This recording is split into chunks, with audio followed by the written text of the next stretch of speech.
Hi guys, this will be my first what if today. I'm going to do what if Deku was General Grievous.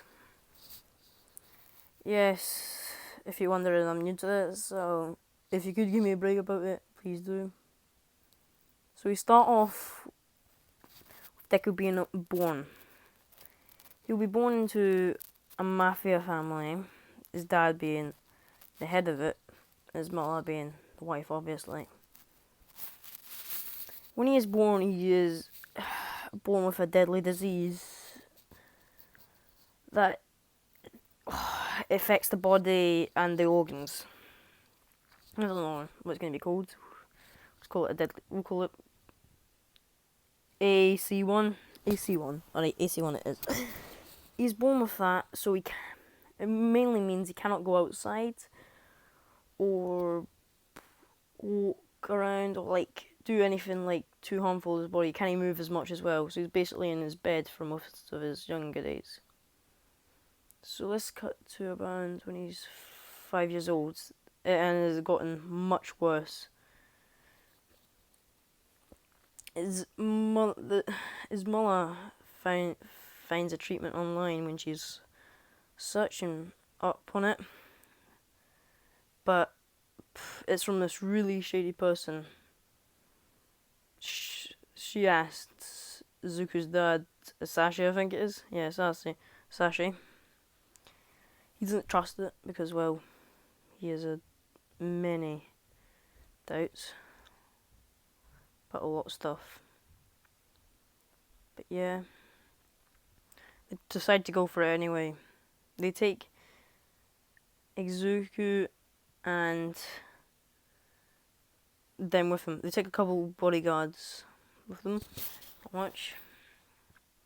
They enter this facility, and well, let's just say really bad happens. When they enter, they slowly walk up to the desk. All the doors shut. See cameras with a man who's got a black mask, blonde hair, and that's it. His name is All for One. He starts speaking to them, telling them that they've fallen for his trap. He was searching on. He has people working for him that knew this would happen. So he starts gassing the room. The reason because of this is because Sashi, well, he did something affecting All for One. He knew this as well, so it wasn't like that. And he didn't try and fix it either. So yeah, this has happened. They gassed the room. Right. So they had Then Sashi started telling 4 his bodyguards to try and open one of the door to leave again, and even get Zuko out. They did that, but it was only because of how small he was. It was only trying to get him out. So they got him out with one other bodyguard, but sadly, his mom and dad died. So yeah, that happened so far, but next thing to happen was, if we cut to, once he's out there, he starts crying, because he sees the bodyguard crying about what's happening. He doesn't really understand it, but yeah, he gets it. So they bring him back to the place. They stay there for a week, then they have to move because, well, everything's getting left. He gets his father's what's it called again, net worth, all their stuff. He can't even pay for the bill, so the bodyguard decides to adopt him. Let's call him Dave. Yeah, Dave wants to adopt him. Let's say he's American or something. Right, then let's skip 2 years when he's about 7. 2 years? No, not 2 years. Let's think. He's about 5, 10 years from now. He becomes a very smart guy. He was a very smart guy, but like not like brain smart. He was like tactical smart. He could just think of stuff. He loved to read the books because that's the only thing he could do all day. He's a very smart guy. He had his own lab because he could buy it. This was the day where he's gonna change his body. The bodyguard was out in his daily doing something in his job because he had a new job now, like a cashier. Because he's got to get some money as well, hasn't he? I was like, he decided to. Okay, he created it. He created this where he had his head still in it, but his body wasn't really there, and he put it into there, and like put his heart, his lungs, all that crap. But kept his heart very safe because if that was to go, you kept that metal sheeting. Let's see. Let me try and find something. Yeah, his suit looked more like this instead. Yeah, his suit looked more like this instead. It had more cage bits in.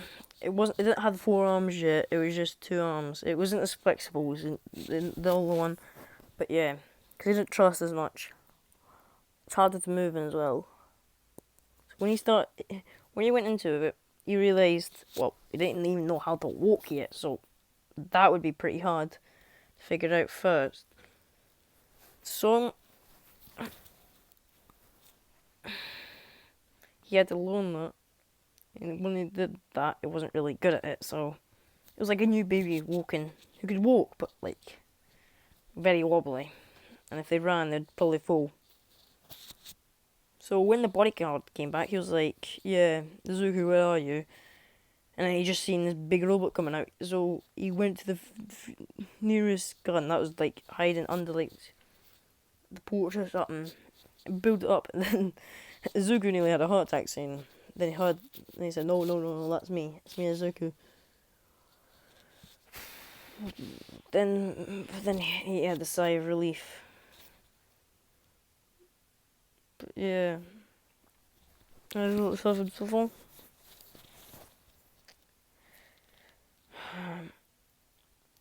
So now he's got his new suit. And he decides that he wants to go out for a walk. When he starts going out for a walk, people find it strange that there's like this big metal man who's about, I think he's like 6'5" or something. Just walking around. Yeah, like that. I'm like, what? What is that? I think he's a man, but he's still a teenager. Yeah. This is when he's starting to get information. When he asks, people start asking to take a photo of him because they think he's like some like movie robot or something. Says he's not. He's actually Izuku Midoriya. Came from that mafia family. They're like, his parents died or something. Like a guy named Awful One. Who knows? He fought. But yeah. Izuku says parents died from a villain. I thought he just died. Oh yeah. Then he starts asking the bodyguard about it. He tells all about it. He feels really sad. He wants to kill the guy. That will we have to leave to the next part. I'll see you guys later.